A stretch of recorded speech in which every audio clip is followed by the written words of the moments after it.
Miriranyiwo kuna Jehova mukutambuzwa zvemurombo idomborega rinopasimba muedzi ari pedyo.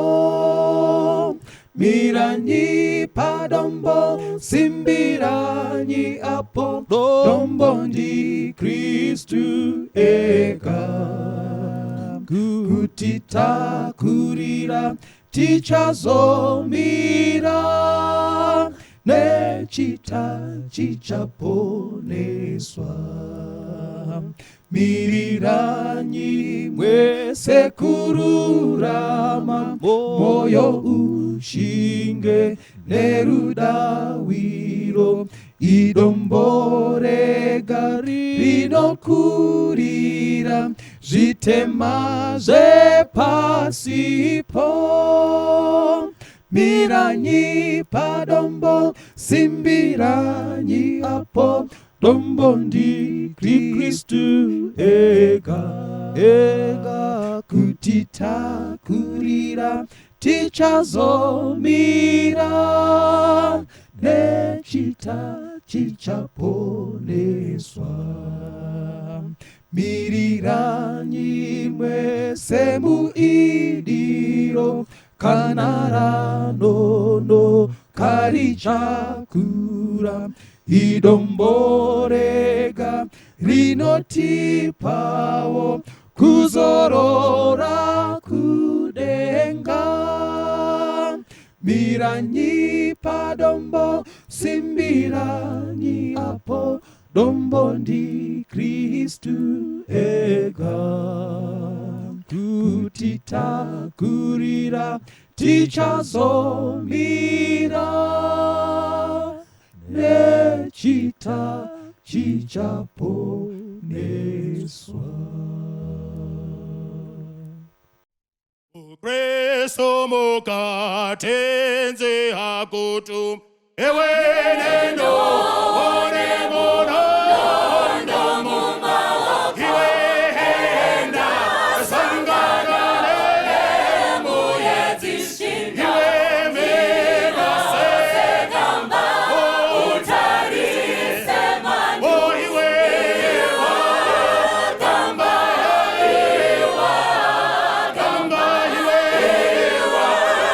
gamba utari semani iwe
Tinotenda zvikuru, tinokukwazisai mese muzita raJesu Kristu. Apo tinosangana zvakare muchikamu chimwe chekunzwa vhangeri mumazuva edu ekupedzisira. Apo tiri kurarama mumazuva ekupetwa kwerungano rwapasi, mumazuva akaipa, mumazuva ekuvhunduka nekuvhundutswa. Asi kunyangwe zvakadaro, pachikamu chino tiri kutorana pamusoro wenyaya unoti Mwari vanoziva. Indeed, ichokwadi kuti Mwari vanoziva. Hapana chakawanzika chingatiwira mukati meupenyu hwedu icho Mwari vasingazivi, uye vachine hanya pamusoro pangu newe, vachine hanya pamusoro pemhuri yako nemhuri yangu. Kati mechikamu chino, mwenguva pfupi iyoyi, tinoda kupinda mukati meshoko raMwari ratichatanga naro ndizvakazarurwa chapter 2 verse ya 13. Zvakazarurwa chapter 2 verse ya 13. Shoko raMwari riri kuisa pachena apo Mwari ari kutaura kubudikidza nemuranda wavo Johani ari pachitsuwa chePotimasi. Ari kuti pavhesi ya 13, ndinoziva paunogara ndipo pane chigaro choushe chaSatani. Wakabatisisa zita rangu ukasaramba kutenda kwangu. Kunyangwe zvakadaro napamazuva aAndipasi, chapupu changu, munhu wangu wakatendeka, wakaurawa pakati penyu. Apo panogara Satani. Toda kutenda panguva ino, apo tiri kusangana tichipanana tariro nekusimbisana mumazuva ekupedzisira. Apo shoko raMwari riri kuisa pachena kuti Mwari vanoziva kuti patinogara ndipo pane chigaro chaSatani. Indeed, dhiabhorosi warura. Asi kunyangwe zvakadaro, kunyangwe akarura kurudyi nekuruboshwe, kumaodzanyemba nekuchamhembe, Mwari achine hanya uye anoziva kutambudzika kwedu. Mwari vanoziva uye vachine nyasha pamusoro pangu newe. Zviri pachena kuti ranhasi raisafanwa kubuda tichiriwana tiri wapenyu. Shungu dzadhiabhorosi takarara, aiva achida kutitsimbirira kuhope kuti tibva tarara zvachose. Asi Mwari une nyasha, Mwari une hanya, unotibvisira miteyo nemisungo yose yewakaipa mukati meupenyu hwedu. Ane hanya pamusoro pangu newe.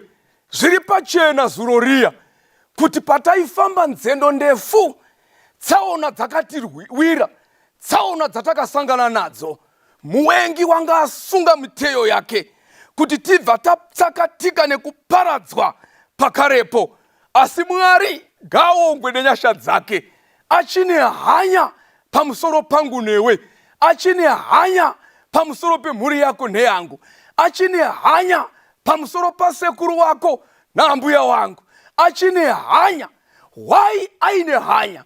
Ane hanya yokuti iwe neni mumazuva mashoma ekurarama panyika ino titendeuke, tisiye mabasa akaipa, tinamatire kwazvo mukati mekururama. Mvura bvongodzeke ndiyo gadzami. Mwari vanoziva. Tichamhanya zvakare kuna 2 Corinthians chapter 4 verse ya 8. Apo tinoda kusimbiswa mukati mevafambi, po tinoda kusimbisana savafambi tichishanyira bhuku ravaKorinde wekutanga chapter 4 verse ya 8 and 9. Rather, panapa Pauro ari kubata zvakare imwe pfungwa inokosha. Pana vaKorinde chapter 4 verse ya 8 and 9 and 10. Tinotambudzika pamativi ose, asi hatikanganiswi. Hatina kurasha moyo. Verse ya 9. Tinotambudzwa asi hatina kusiyiwa. Takawisirwa pasi asi hatina kuparadzwa. Tinoramba tichitakura nguva dzose mumuviri wedu kufa kwa Jesu Kristu, kuti upenyu ubwo Jesu hwaakararama huratidzwe mumuviri wedu. Ipfungwa iri pachena, muranda waMwari. Ipfungwa iri pachena, mwana wamai. Apo shoko riri kuisa pachena, Mwari wacho pachena, achitoziva kuti patakagara, takagara panogara muwengi. Zvino basa remuwengi nderekukuchidzira moto kumativi ese eupenyu hwedu, kuti tirashe kutenda, kuti tirashe kunamata, kuti tisiye patakabatirira. Hapo tine tariro yekudzoka kwemukomana, yekudzoka kwaJesu Kristu kwechipiri. Pauro ari kuisa pachena achiti tinotambudzwa kumativi ose, takaiswa pachimanimani, kurudyi nekuruboshwe, nemaproblems enyika ino. Korona iri kubata ushe, ichifuhura nekubvuraudza nekuparadza mupasi rino rese tenderere. Takamanikidzwa, hardly pressed on every side. Takaiswa pavhaisi semombe dziri pachipani, haitsukunuki kurudyi kana kutarira kuruboshwe nekuda kwemachallenges enyika ino. Cancer iri kubata ushe mukati mepasi rino, hardly pressed on every side. Zvokudya zvonetsa mupasi rino, hardly pressed on every side. Mwari uchine hanya here, achitisiya tichitambudzika nenzira iyi. Ndoda kukuchidzira tariro kwauri mwana wamai, kuti oh yes, Mwari uchine hanya. Mwari achinarwo rudo, haatongosii wake. Neimwe mfungwa, neimwe nguwa, unoti wakarurama wangu vachararama nekutenda. Kotoenda mberi uku, hatitembi homwe kuti dzakafuta sei, hatitembi zvikwama, hatitembi mabhanga kuti mune mari yakawanda sei. Tinotarira bedzi pamuchinjiko, nokuti ndipo pane sipiti reupenyu. Zuro riya zvakaitika mukati megwenga, vana vaIsraeri vari kufamba vachibva Kenani, vachibva Ijipita vachienda Kenani. Kwakaitika zvakaitika, nyoka dzikamuka dzikapenga pakati pavana vaIsraeri. Bati makorokoto, Mozisi anosimudza nyoka yendarira murenje. Vaitarira kunyoka yakanga yakasimudzwa naMozisi mukati merenje. Kunyangwe dzaipenga sei, kunyangwe dzaivaruma, but dzaiva nesimba rekutora upenyu, nokuti focus yevafambi, focus yavana vaIsraeri yakanga yakatarira panyoka yakanga yakasimudzwa naMozisi murenje, nyoka yendarira. Zvaitaridza nekudongedza pachena kuti Jesu anotarira paari, kunyangwe wakafa vachararamazve. Tinotambudzwa kumativi ese. Mwari ngaaongwe, asi hatina kuparadzwa uye hatina kusiyiwa. Kunyangwe zvinhu zvichiita sekunga zvakaita manyamamire nerongo, sasiya kutenda mwana wamai, sasiya kunamata mwana wamai, sasiya kuverenga shoko raMwari mwana wamai, nokuti pariri shoko ndipo pane upenyu usingaperi. Vese vanokurira, vese vanokunda pahondo iyi, vanokunda nesimba rekuramba vachirava shoko raMwari, nokuti ndiro simba rekukunda nekukurira muwengi. Tinotambudzwa kumativi ese, asi hatina kumanikidzwa. Takaiswa pachimanimani, asi makorokoto Mwari uchine hanya.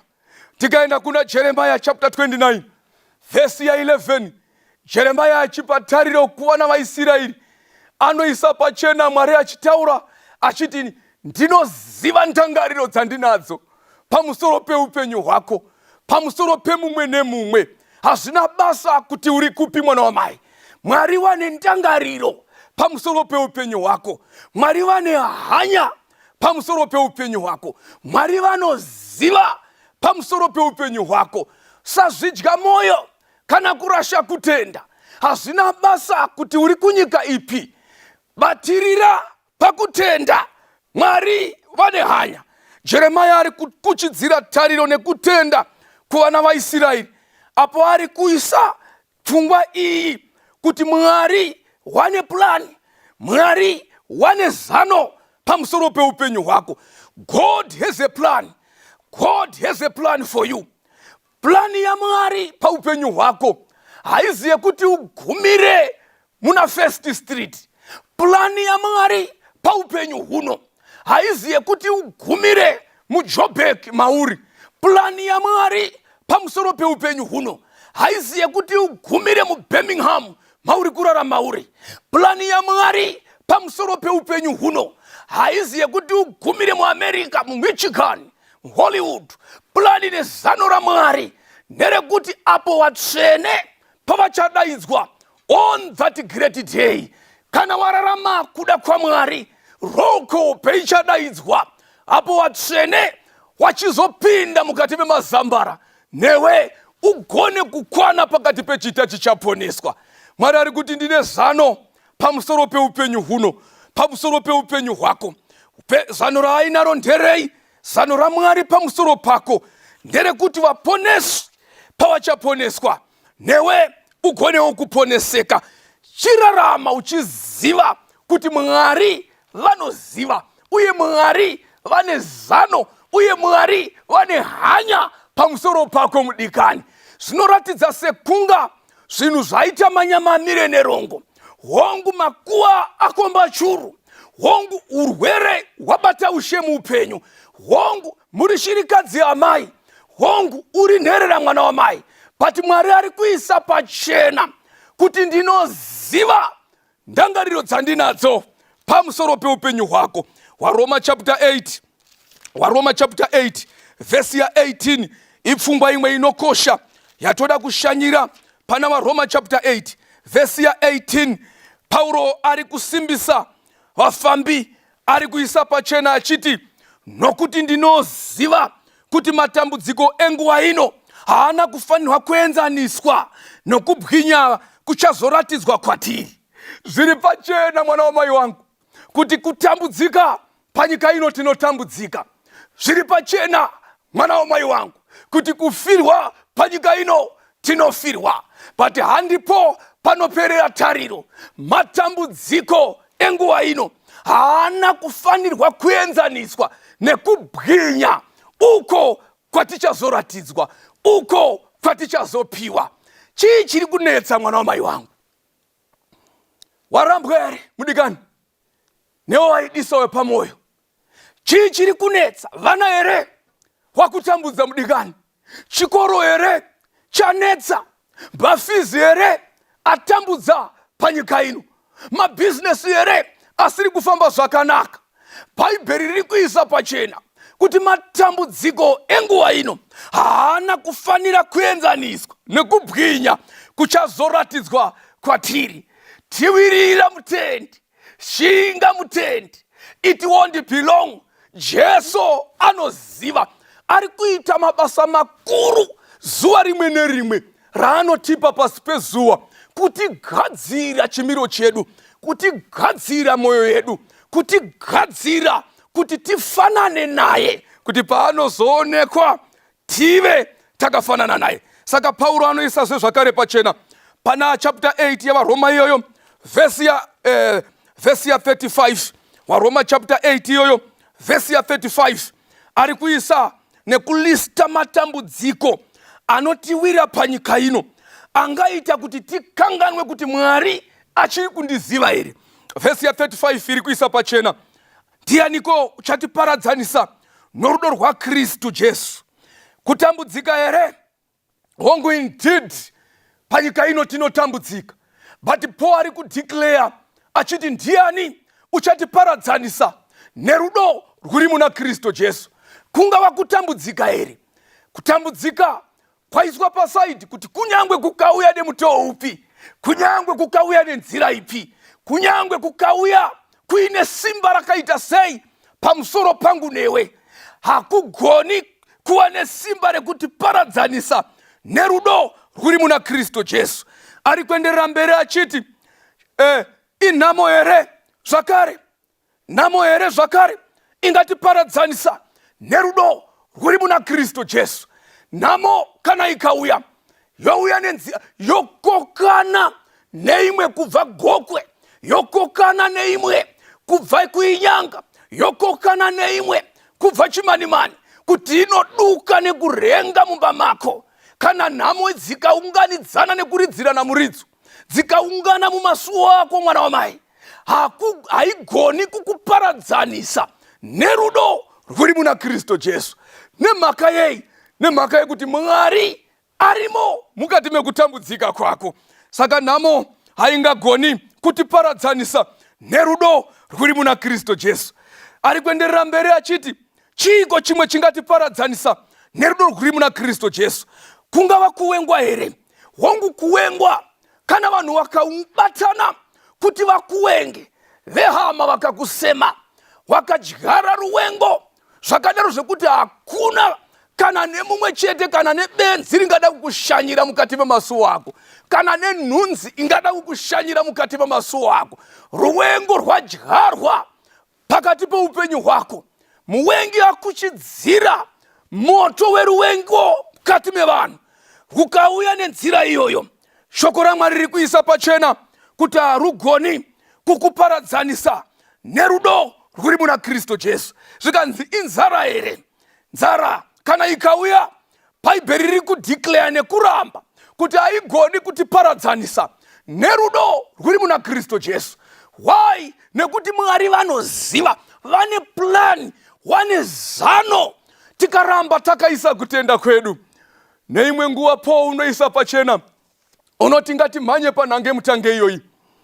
Takatarira kuna Jesu panhange mutange iyoyi, takatarira pamuchinjiko, tisingatarisi kurudyi kana kuruboshwe, asi maziso edu akaramba akatarira pamuchinjiko. Mwari unoita bipi raanoita kutikatanura kubva mukati memadzudzu, mukati menzara, mukati menhamo, mukati meruwengo, mukati mematambudziko anenge akatikomba.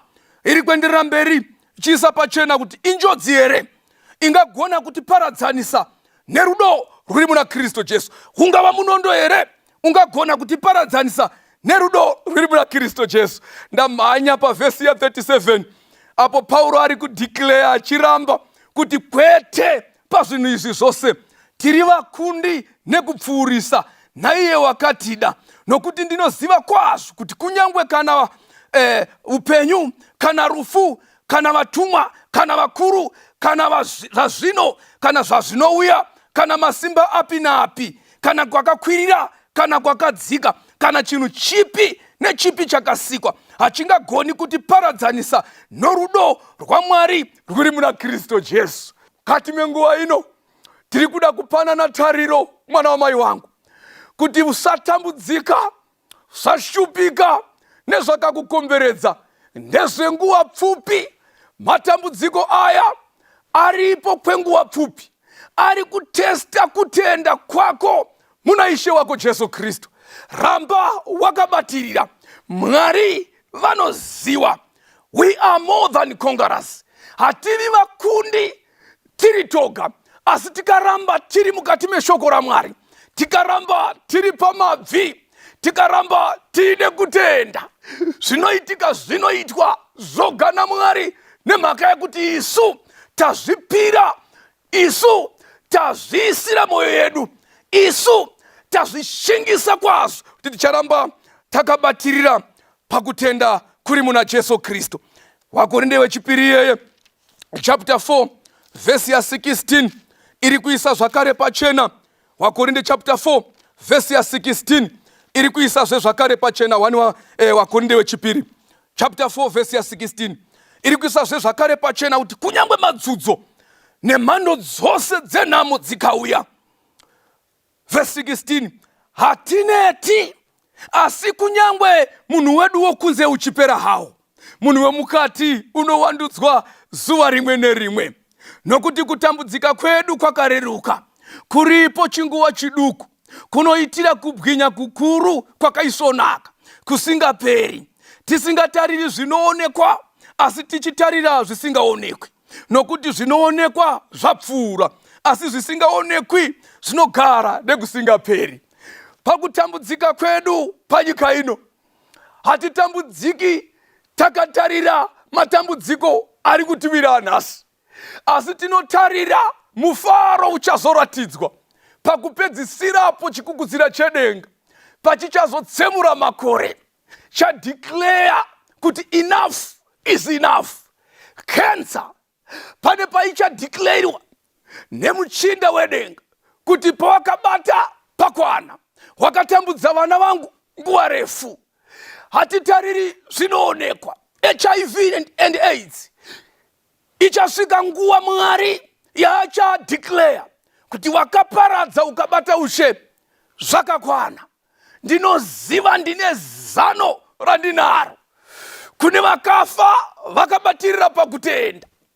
Ndichauya ndowapa chikomborero nechipo cheupenyu usingaperi. Hatineti mwana wamai, hatineti vafambi. Patariro iyi hatineti, pakutenda uku hatineti. Mwari vanoziva. Ndoda kungokupa tariro mukati menguva ino, mukati mechikamu chino, hapo tiri kutorana tichidzosana mukati meshoko raMwari, kuti Mwari vanoziva chamwari, Mwari vanoziva mudikani, Mwari vane hanya. Sarasha kutenda, sarasha tariro, hongu zvinhu zvinoita sekunga zvakuguma paupenyu hwako. Usatya. Iva nenguva yekunamata, iva nenguva yekusimbiswa mukati meshoko raMwari, iva nenguva yekutsungirira pamagamba ekutenda.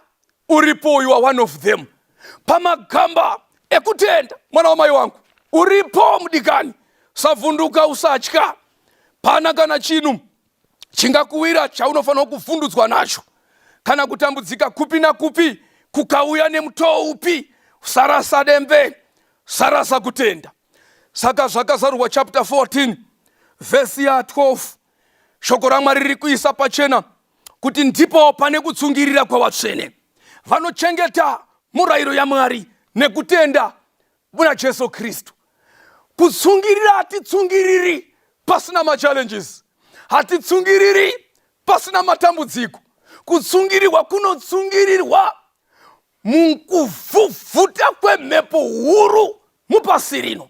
Nemhepo kana dzichivhuvhuta, dzinovhuvhuta zvakasiyana siyana, sezvataurwa naPauro pavaroma chapter 8, kuti mhepo dzinogona kuvhuvhuta dzosiya marara enhamo mukati memavazhe ako. Mhepo dzinogona kuvhuvhuta dzepanyika ino dzosiya marara eruvengo, hama dzokusema. Mhepo dzinogona kuvhuvhuta mukati meupenyu hwako dzosiya hondo mukati memavazhe ako, dzosiya hondo kubasa, dzosiya hondo even pose paunofamba. Nenyika ino yoita sekunga yokusema, but Bhaibheri riri kuisa pachena kuti pakadaro ndipo pane kutsungirira pavatsvene. Wanochengeta kutenda kwa Jesu nekupupura kwa Jesu Kristu nemirayiro yaMwari. Chii chiri kukutambudza mwana wamai wangu? Ramba wakabatirira, sarega kutenda, usasiya kunamata. Mwari vanoziva kuti mai muri shirikadzi, Mwari vanoziva kuti shamwari yangu uri bofo, Mwari vanoziva kuti panyika pano pane zvirema, Mwari vanoziva. Kana Mwari vachine hanya neshiri dzedenga dzisingarimi, dzisingakohwi, dzisingacheki, ko iwe wakasikwa nemufananidzo wake, angakusiya ere uchitambudzika panyika ino? Mwari vanoziva. Tsunga mutendi, ndipo pane kutsungirira kwavatsvene. Wanochengeta murayiro waMwari nekutenda kwa Jesu Kristu. Zvinhu zviviri zvinodikanwa mumazuva ekupetwa kwerungano rwapasi: kuchengeta murayiro waMwari, saita upombwe, sauraya, sava nevamwe vaMwari kunze kwangu, sareva zita raJehovha Mwari wako pasina, rangarira zuva reSabata, urichengeteriwe dzvene, usachiwa. kudza baba wako namai wako, ndipo pane kutsungirira kwavatsvene vanochengeta murayiro waMwari nekutenda kuri muna Jesu Kristu. Kutenda chiko? Kutenda ndiko kutarira nekunamata kuti zvandanamatira izvi, kunyangwe ndisati ndazvibata, ndatozvibata. Kana uri pakati pemacrucibles, kati meupenyu hwako, rwere hwakakukomba, nhamo yakakukomba, zvese zvinonetsa zvepanyika ino zvakakukomba, ndoda kukupa tariro mukati mwechikamu chino kuti Mwari vanoziva. Mwari haana kukusiya. Mwari haasiyi wake. Mwari haarasi wake. Lakuita munamato newe mudigani kati mechikamu chino, kati menguva ino. Handizivi kuti uri kupi, handizivi kuti uri kuitei. Pamwe wanga wapererwa netariro, pamwe wanga usisina hanya, pamwe wanga usingachadi kunamata, zvanga zvisingacharei chinhu kwauri. Pamwe wanga usingachadi kuverenga shoko raMwari, ranga risingacharevi chinhu mukati meupenyu hwako. Kana ukariverenga, roita sekunga risingarevi, roita sekunga risisina simba. Ndoda kukupa tariro, ndoda kukupa zvivindi zvekutenda kuti Mwari unoziva shamwari. Mwari unokuda, Mwari uchine hanya, Mwari uchine rudo, Mwari uchine mutsa. Pamusoro pezvose zviri kukuwira, Mwari achiri kukuda, Mwari achine hanya. Pauri ipapo toda kuwa nenguva yekunamata. Ngatitsinjinya apo tinonamata Musiki wedenga nepasi. Tinokutendai panguva ino apo tinouya nevana venyu mukati memaoko enyu Mwari. Zvizhinji zvakavakomberedza mukati mepasi rino. Musafuratira nekuti ndimi Mwari wavo. Musatisiya kana tichinge tichikunamatai tenzi. Vamwe vakanga vasisina hanya nekunamata nekuti vanoti takanguri tanamata. Mwari munoita sekunga musinganzwi. Munonzwa imi Mwari wekudenga, tinozviziva. Nhoroondo yenyu tinayo yekukunda nekukurira kwamakaita madaidzwa mukati meupenyu hwevana venyu. Vana Shadreki nana Mesheki nana Abednego makavarwira vakakurira. Vana Dhanieri makavarwira vakakurira. Rwiraiwo murandakadzi uyo Mwari. Anovimba nemi zvizere. Pakunamata kwake ishirikadzi. Inzwaiwo Mwari pakukumbira kwayo. Rwiraiwo nherera idzo. Dzirwiraiwo tenzi. Rwiraiwo Mwari wekudenga babavo. Pakunamata nekukumbira kwavo. Warwireiwo nekuti vanovimba nemi. Imi Mwari wekudenga, hamuna nhoroondo uye kana kufuratira vana venyu mukati mekudaidzwa kwavo. Tiitireiwo sekukumbira kwedu. Mutirwire kubva parugombwe rwomuteyi. Mumazuva ekupedzisirapo muwenge achirura. Tibatsireiwo Mwari wekudenga kuti tive tinokunda. Tatenda kuti muchamira nesu uye munonzwa patinonamata. Muzita raJesu Kristu, amen. Ndinodarimire moto rakapenyera wachene rakaita vadenenga nekushinga mudambudzo uripiko mweya tenzi wakashingisa Abraham wakafawisa Pauro wamupa simba redenga simba makapa Elijah arichipo yerenasi rakapenyeza Mozisi rapajobo rukuriro tenzi tondera nyikare mutipenyi tsitsi icha apotomupa nyimoyo tinirenyi weya wenyu tenzi tondera nyikare mutipenyi tsitsi tsitsi icha apotomu panyimoyo tinirenyi weya wenyu tenzi tonderanyi kare mutipenyi tsitsi icha apotomu panyimoyo tinirenyi weya wenyu tenzi tonderanyi kare mutipenyi tsitsi icha apotomu panyimoyo tinirenyi weya wenyu.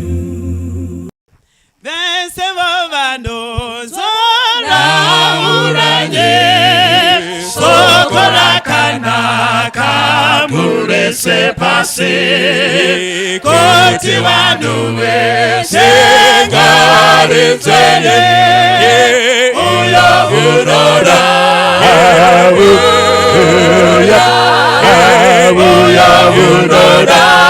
uya unoda tumasoko pakomonebelikana baba wadika iwo walikudaiza uya unoda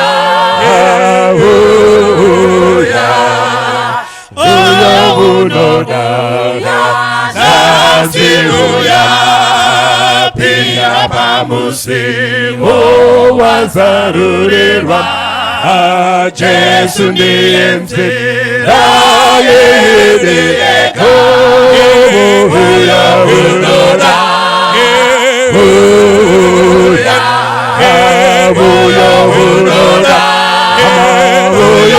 unoda tumasoko pakomonebelikana baba wadika walikudaiza uya unoda